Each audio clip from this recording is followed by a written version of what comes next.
broadcasting live in the Mappable Studios here in beautiful Las Vegas. And folks, we always talk about crowdfunding. We got this thing going all over the place with the blockchain and all these different topics. And today we're going to get back to opportunity zones due to popular demand. So in that light, let's bring in Vicki Hutchmala from the QOZ Marketplace. Vicki, how are you today? I'm outstanding today, Ron. Another fabulous day in Vegas. Can't wait. And we're talking to somebody exciting about opportunity zones and the expos that they put on. Can't wait. Well, you know, it's the other day I published an article on the website. It was called the advantages and disadvantages of opportunity zone investing from an investor perspective. And the very last paragraph on that, I talked about how it's so important for people to go out and do their own research and their due diligence and meet people and read articles and listen to podcasts like Mappable USA. But most importantly, there's so many industry events out there that are educational and really informative to people. And with that light, let's bring in Marcial Fernandez from the Opportunity Zone Expo. He's the Director of Business Development there. Marcial, how are you doing today? I'm doing well. Thanks very much for having me, Ron. I appreciate it.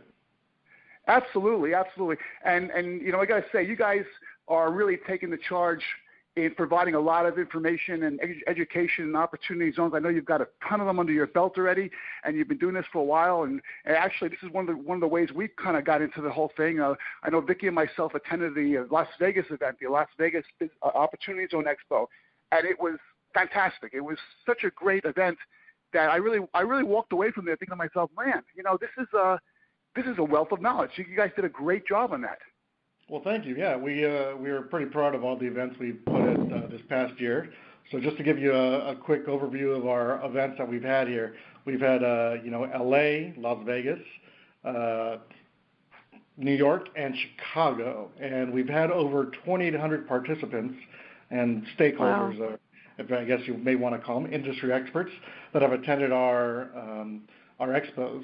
So, you know, we just actually had over 800 in New York and Chicago, which were our last two conferences, and they were actually back-to-back in early August. So we did an event in Friday in New York. Actually, it was in Brooklyn. We drew over 500 participants, and then that next Monday we were in Chicago. So what actually surprised me, or not really kind of surprised me, but I was pleasantly surprised by the fact that we had over 500 people in Brooklyn on a Friday, especially in August, considering the fact that, you know, most people in August in New York are kind of on vacation. Also, if you're in New York on a Friday, you understand that it becomes kind of a ghost town after 12 o'clock.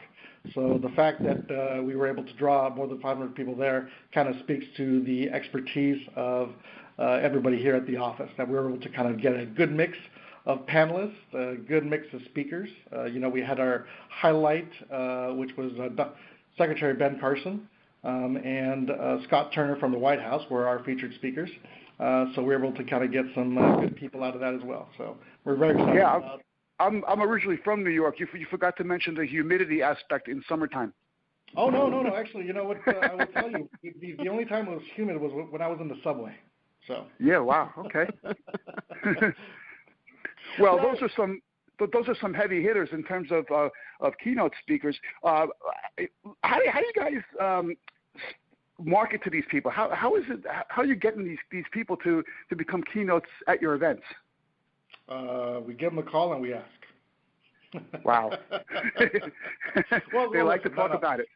Yeah, no. Let me kind of backtrack here. So, you know, just I don't want to talk too much about this, but you know, we're a sister company to EB5investors.com, which has been putting on events throughout the world about the EB5 investing program.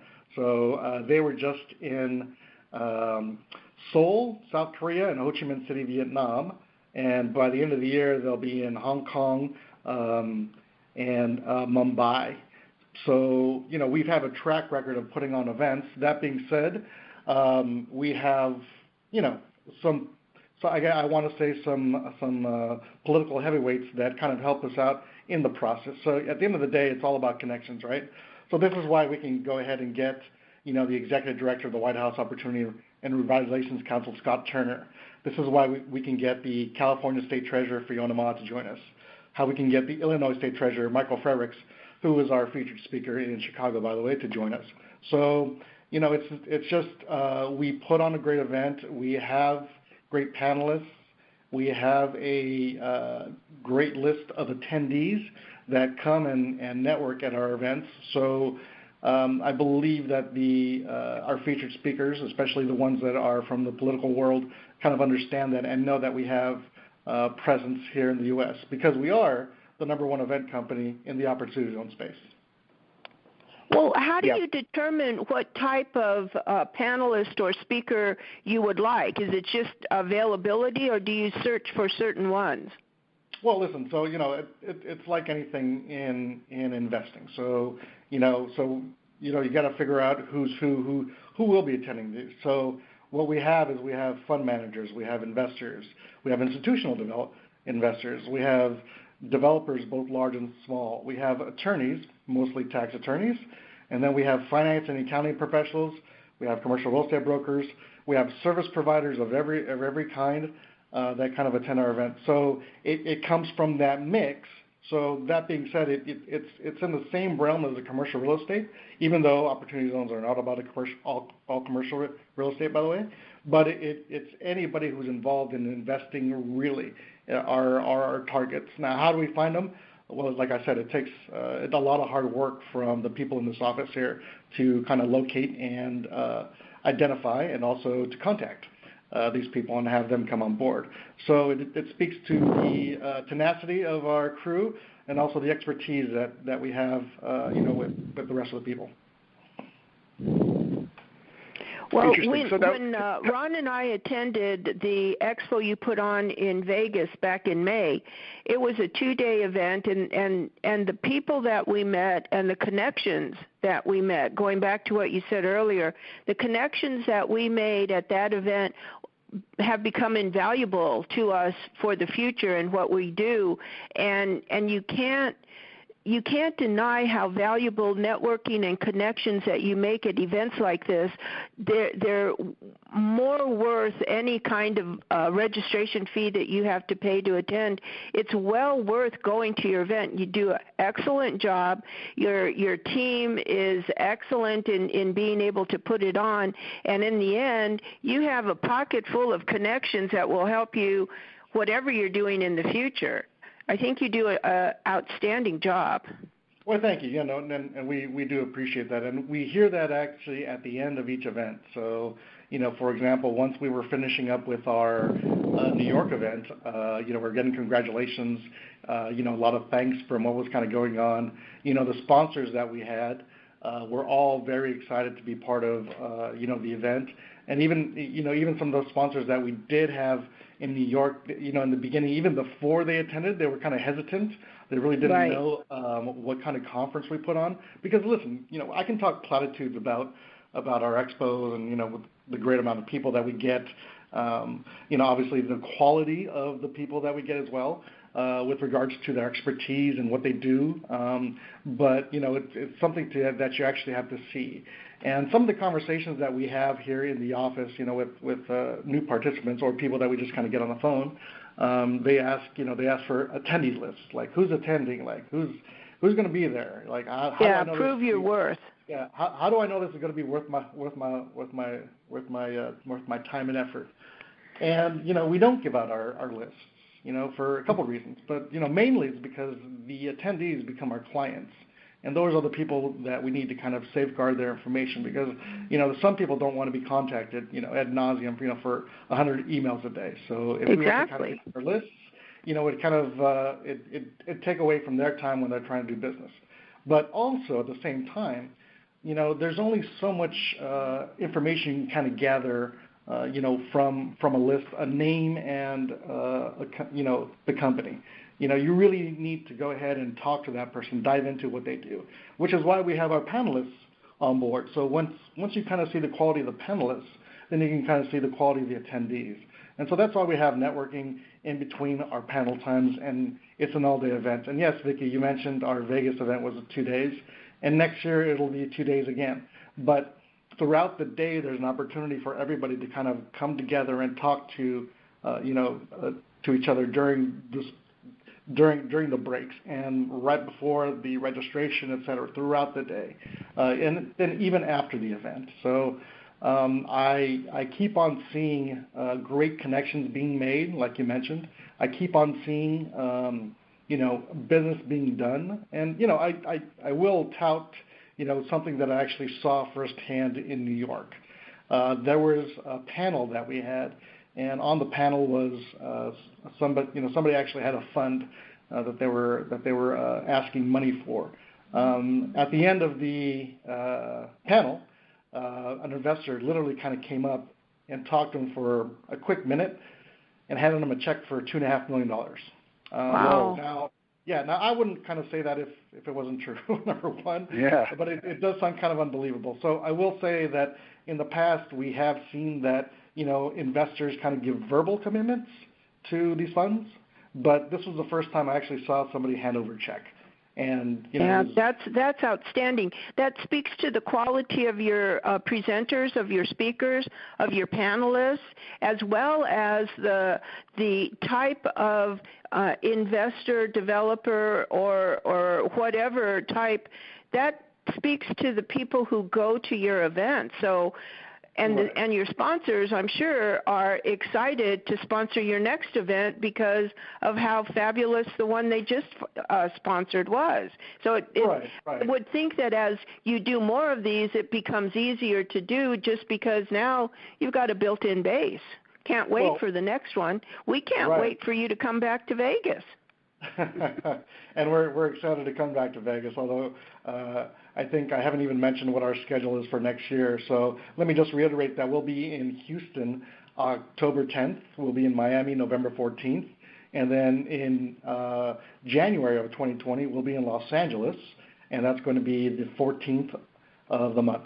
So we have a full slate of expos coming up next year, but we haven't kind of cemented exactly where they are. I can give you some cities. We're thinking about Philadelphia. We're thinking about Nashville. We're thinking about Oakland, Portland. We're thinking about Atlanta.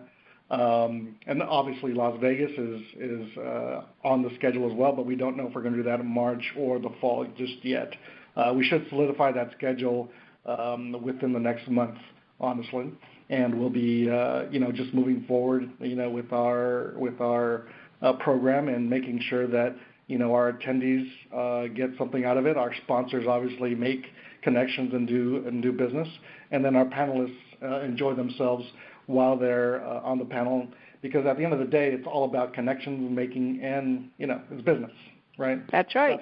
Plus, you also have government officials attend as well, and government in locations, municipalities at the local level where the actual opportunity zones exist are very crucial to the whole picture of opportunity zones and their success rate.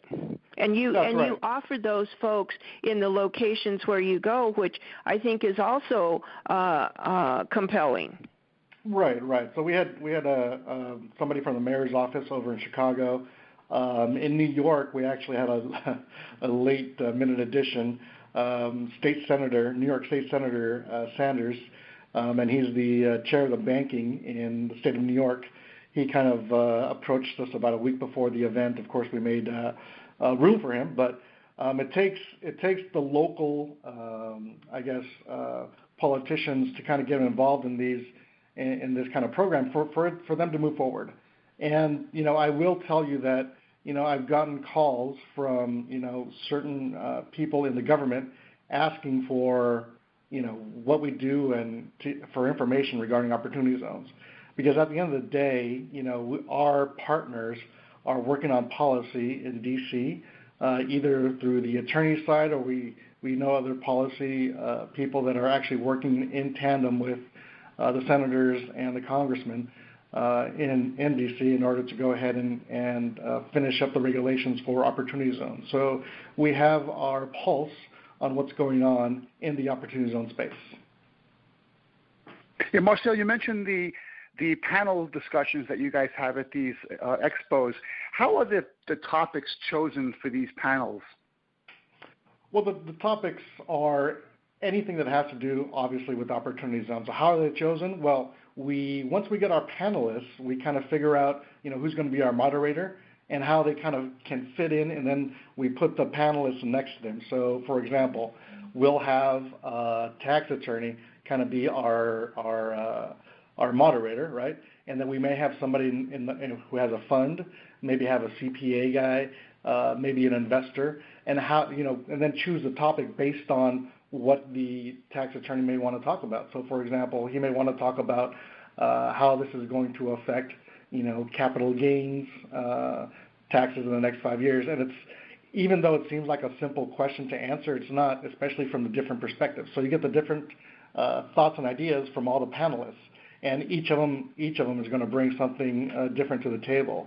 Also, since we are talking about Opportunity Zones, again, I'll mention this one more time, it's not completely about commercial real estate. It's also about business.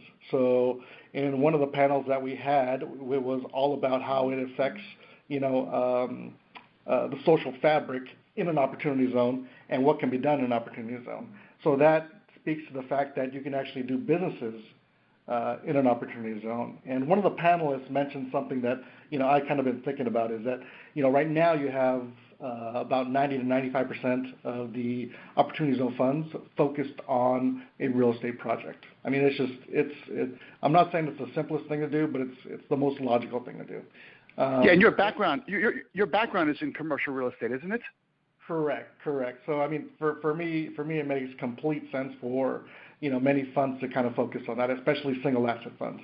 Once you get into the multi-asset fund, it kind of gets a little more complicated. But like I said, that's a different conversation.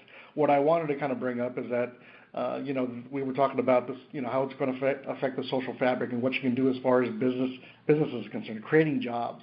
So there was a couple panelists in there that were basically focused on bringing businesses into an Opportunity Zone by having them go in, start up a company, maybe even failing 5 to 9 times, but of course that 10th time, exceeding well. At the same time, creating jobs for like a year, 2 years while they fund that money. I mean, at the end of the day, this is the Silicon Valley cycle, right? You fund 10 companies, 9 of them are bound to fail. They're just bound to fail. But there's going to be that 10th company that is the shining star.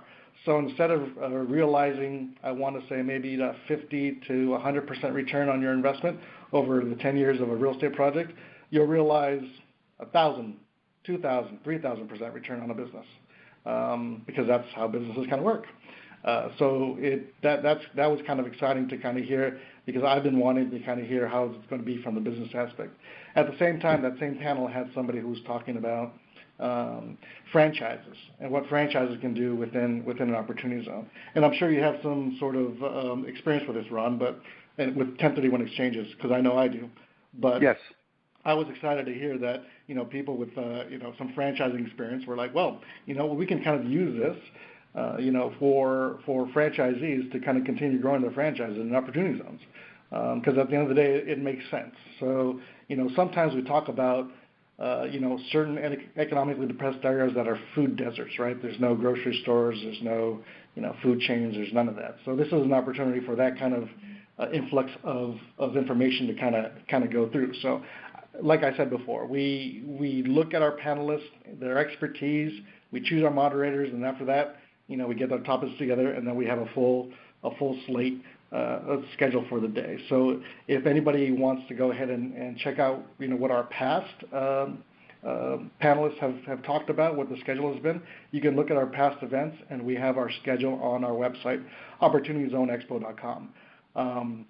So that can be easily seen, and it's kind of an indication of how Houston and Miami will be. But it's going to be different. So, for example, in Miami, we're going to have a Puerto Rico panel because we're so close to Puerto Rico. Puerto Rico is 99% an Opportunity Zone, so it kind of makes sense to have a panel completely dedicated to Puerto Rico Opportunity Zones. Yeah, it makes sense for sure. And like you said, real estate is exciting and it's the sexy part of everything. But you're right. I think the actual success, if you're going to measure the success of the program, it is going to be creating jobs and the businesses that are going to be put into these opportunity zones that are going to succeed and really make the community, start that whole revitalization process. So that is really, I think you're spot on with that. As far as these panelists are concerned and people who are exhibiting there, do you find that people now are contacting you, or you guys got the reputation out there now that, oh yeah, I want to be a panel on the show on the event? Or are you like specifically marketing to people and say, hey, we want you to come to the conference, or both? Both. We are getting contacted, and we do have people basically say, listen, we want to sponsor your event. Right? We had people that said, listen, just kind of out of the blue, they go to our website, they contact us, and they say, listen, we want to sponsor Houston, we want to sponsor Miami, and then, we get in touch with them. At the same time, there's still outreach that needs to be done because, I just went to a conference a week and a half ago where it was focused on commercial real estate on the West Coast, and opportunity zones were mentioned 0 times in a 4.5 hour span. But afterwards they had the networking hour, the cocktail hour at 4:30. I was inundated with questions regarding opportunity zones, and I collected about 30 business cards. So it was good that I was there, but at the same time I was kind of surprised that the panelists that were actually at this event were now talking about opportunity zones. And mind you, it wasn't an opportunity zone event that I went to, but regardless, it should have been at least mentioned once with regards to what's going on in development in certain areas because of the tax advantages that are tied to opportunity zones. So kind of made no sense.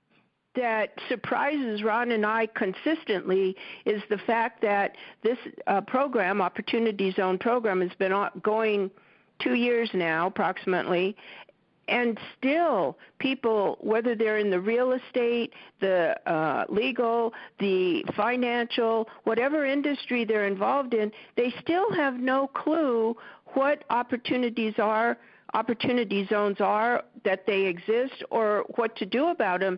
And it's just incredible to us how people just don't know about this program. And so education with your expos is a vital component. Right. It's kind of paramount. But and I think to answer your question, Vicki, there's been a slate of regulations that kind of keep on coming up, and we're still waiting on the final regulations to come up with opportunity zones. And there's still talk of adding on to the legislation in D.C. So it's kind of an ongoing kind of process. When it was put into the Tax and Jobs Cut Act of 2017, it wasn't a finished product. But the idea and the intent were there, and most of it was in place. Of course, that's why we're still waiting for some of the regulations to come out of the Treasury. And not to say that I'm an expert or any way, shape, or form, but I was contacted by somebody on a committee in the government committee not too long ago to talk about opportunity zones and what they entail because they couldn't get a hold of anybody in the Treasury. So, and that's. Yeah. We found that also. You can't talk to anybody in IRS, you can't talk to anybody in the Treasury who are running the program, but you can't reach anybody. And if you do, they don't know what you're talking about. It's incredible. They don't know what they're talking about. Is they don't want to be definitive about anything because at the end of the day, it's crazy. It is crazy. And you'll always have those people that have to sit back and wait until everybody else takes the risk of any new thing and then decide whether or not they want to get involved. So unless you're a risk taker initially, you're going to bypass the program until there's a history, which there is no history regarding opportunity zones. And every zone competes with every zone to get any kind of investment. So it's still in the infant stage as far as an industry is going. What do you think that the program will be extended or expanded with new legislation? Yeah, no, I think as far as extension, I think that's a little bit, it's too early to kind of say anything on that end. As far as expansion, I think there's going to be some expansion to it with regards to, what kind of investment dollars can kind of go in. Because at this time, that the assets that go into an Opportunity Zone fund have to be a capital gain event, right? Right. So, there's no what we call, new money or new investment that can take advantage of, being an Opportunity Zone. So that's one of the things that they're kind of talking about. It hasn't been, it's kind of being floated around in certain circles. The question is it going to happen? I don't know, honestly. I'm not I don't deal with policy on a day-to-day basis, but I will say that it's being talked and bandied about. So the fact that it's being talked about is great. Also, the extension, they're talking about that too, but that's something I think further down the line. That won't be the first thing that kind of comes out if something does change. But yeah, I mean, listen, again, it goes towards anytime there's a new program out there, the first thing is that people don't really kind of believe it's true.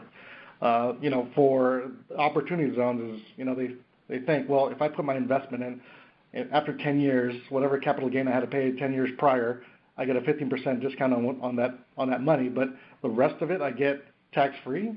That's not right. That can't be true.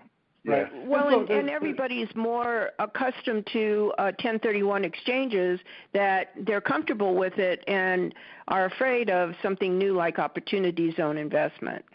Right, and then it's because again it's new. There's a lot of I want to say excitement about it, but at the same time there's a little trepidation on some people's parts.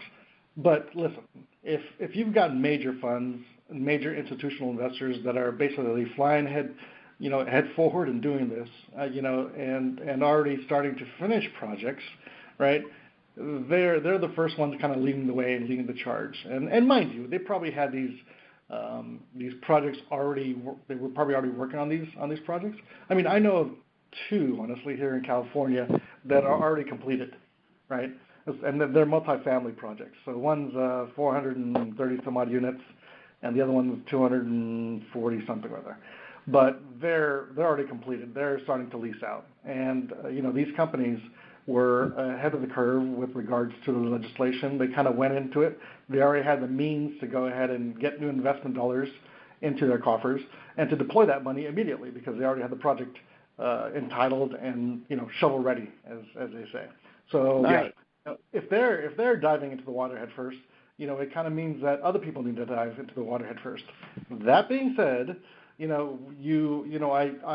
keep on talking to people that there needs to be a certain structure in place when they put up a qualified Opportunity Zone fund. Number one, if you're going to do it, great. If that's you, then hopefully, if you are the fund manager, you should have some sort of background in investing. You should have some background in development. You should have some background in some sort of licensing, honestly, because at the end of the day, you really don't need it to be a fund manager. That's actually exactly right. That's part of the law. There's no requirement. Now, I would say that some people could probably do it without that kind of educational experience, but most will not be able to. Yeah, and Marcial, yes. This is exactly the reason why we created the Opportunity Zones Authority to vet out these funds so that people can have a little bit more investor confidence in these people seem to know what they're doing, and that's been. We've been getting a lot of good feedback on that, but you just nailed it. It's such an important part. Anyone can start a fund. Anyone can do it. Yeah. I can go out to lunch right now and talk to somebody who's in some sort of other business, and they say, hey, why don't you start a fund? They can do it right now. So all they got to do is fill out the IRS form, and they're good to go. But so that's just part of the equation. At the end of the day, you still need to have a good tax attorney to for your limited partnership, your JV, however you want to structure it, right? But you need to have some sort of agreement and a lawyer kind of look over it. I mean, that's really right. Yeah. And then at the end of the day, you're going to need a CPA to kind of keep track of everything, unless your fund manager is a former CPA, then that kind of helps too. So I think the point of all this is that people need expertise in order to kind of either invest in these funds, begin these funds, or participate in any way, shape, or form.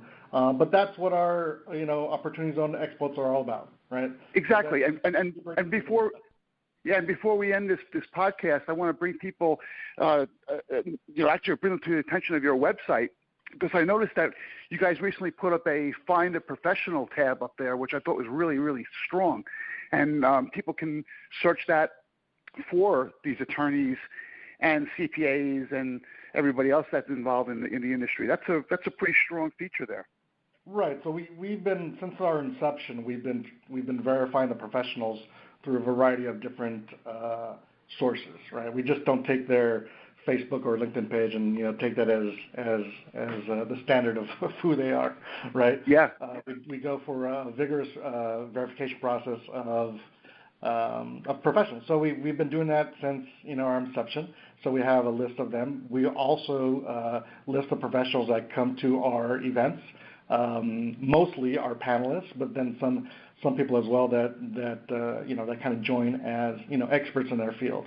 And listen, it's at this point, people say they're experts in opportunity zones. My whole thing is that, listen, you may have some sort of knowledge about our opportunity zones. You may have been instrumental in kind of bringing this to your own firm or your own company. But at the end of the day, there's still some I want to say some things to be learned that are still not out there. Again, I go back to the regulations that still need to come out of the Treasury. There's still there's knowledge still to be had. So if you call yourself an expert, then that's good for you. But at the same time, everybody's still kind of in the area of being just right under that expert level. And let's face it, experts predicted the last presidential race too, didn't they? They did. Yeah, that's right. They got it completely wrong. So, I mean, listen, you can be very well versed. So that's what I'd say. I am very well versed in opportunity zones. What they entail, what they do. I am not an expert by any way, shape, or form. I'm not a CPA. I'm not a tax attorney. I'm just a lowly little commercial real estate broker here in the state of California. That's all I am. If somebody was involved in opportunity zones in any manner and they wanted to be part of your database on that, how would they go about contacting you for that? Yeah, well, they can either contact me directly at Marcial, that's Marcial @ozexpo.com. Again, that's Marcial @ozexpo.com. Or they can pop on our website, opportunityzoneexpo.com or ozexpo.com. It takes you to the same landing spot. So, they can go ahead and contact me, or they can just go ahead and go through the website directly. I'd be more than happy to talk to anybody with regards to, what their goals are in the opportunity zone space, and maybe even have you a panelist, attendee, and hopefully a sponsorship. Because at the end of the day, the people that, we invest in as panelists, we expect them to invest us as well as the company. So, and that's where the sponsorship and the ticket buying kind of comes in. So we are, again, the largest Opportunity Zone Expo event company in the U.S. We put on the best conferences. We've had over 2,800 participants so far this year, and by the end of the year we'll have, hopefully at the minimum 3,500, at the best 4,000. And this is for Opportunity Zones exclusively. So, but let me just kind of sidetrack really quickly before we kind of finish up here. Sure. Sure. We publish a magazine that is. This is what I was going to ask you, Marcial. Yeah. Tell us about your magazine. So we publish a magazine that is both printed and online. Currently, it's online. We have very few copies. The remaining copies that we have, we're taking over to our Houston event, October 10th. So we'll be distributing the final copies for those. But our version 1.2 is coming out right before our Miami event, November 14th. So you can actually look at our current digital copy online at ozexpo.com or opportunityzoneexpo.com. And in there you can find articles from industry experts regarding opportunity zones. So we have tax attorneys, we have CPAs, we have fund managers. And we vet not only the people that write the articles, but we also vet the articles themselves. So we have many more people that want to contribute than actually make it to the magazine. So that's a good way that we kind of buffer against any criticism that we're not putting on good events. We have experts that are actually writing expert analysis on opportunity zones. It's also a good way for sponsors to kind of advertise either full page, half page, full spread in our magazine. So, it's a good way to kind of get your name out there, because at the end of the day, we have over 60,000 subscribers in our database. And everything OZ, that's how it is. And if I mentioned one more thing, Vicki, we just put out a book called How to OZ. Again, that's called How to OZ, and it's on Amazon for sale as of yesterday. So excellent. Excellent. Yeah, we'll link that in the show notes as well for people who are listening to this on the archive over at mappableusa.com. You'll see a link to that, so you can purchase that book right from clicking on that link. And Vicki, if I'm not mistaken, we also have on qozmarketplace.com, we have a number of links that will take people to register for some of their events, right, at the OZ Expo. Yes, we do. If you go to our website, qozmarketplace.com, you can register with a discount at any of the future expos coming up, whichever Excellent. ones are set and scheduled. So Miami and Houston, if you want to go to our website, register with a discount. Excellent. And Marcial, my takeaway from this is that you guys should be investing in a travel company too. You're all over the place.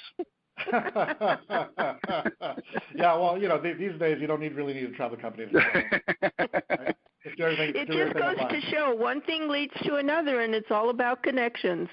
That's right. It is all about connections, because at the end of the day, the old adage holds true. It's not what you know, it's who you know. That being said, what you know is very important, because you have to put yourself at the right place at the right time. But it's going to be your expertise that's going to pull you forward, because anybody can open the door. And as I said at the beginning, the connections and the people that we met when we went to the Las Vegas OZ Expo have been invaluable to us and well worth attending any of your expos. The people that you meet are outstanding. Well, thank you very much. We appreciate that. We're going to continue to kind of push forward with the same quality of people that are kind of latching on to our Opportunity Zone Expo, and we look forward to meeting new contacts and clients and attendees, and helping them network, and at the end of the day make themselves some money, because this is what it's all about. It's all about business here, and we want them to make sure that they're coming and not just feeling great coming out of our conference and not just knowing some information. We want them understanding that this is a place to go for them to do business. And maybe that's someone who listens to this podcast right now. So Marcial, thank you so much for taking time out today to be our guest. We really appreciate it. Great job, great information. Really, really, really appreciate it. Thank you, Ron. I appreciate it. Thanks, Vicki. I appreciate your time as well. Yes, and Vicki, thank you for co-hosting another great episode.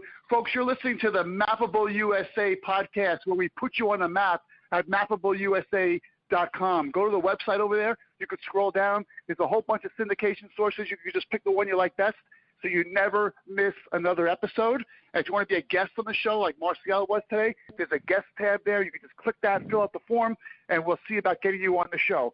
So thank you, everyone, for listening. Thanks for all the subscriptions. Thanks for all your support. And we'll see you next time on another Mappable USA podcast. Have a great week, everyone.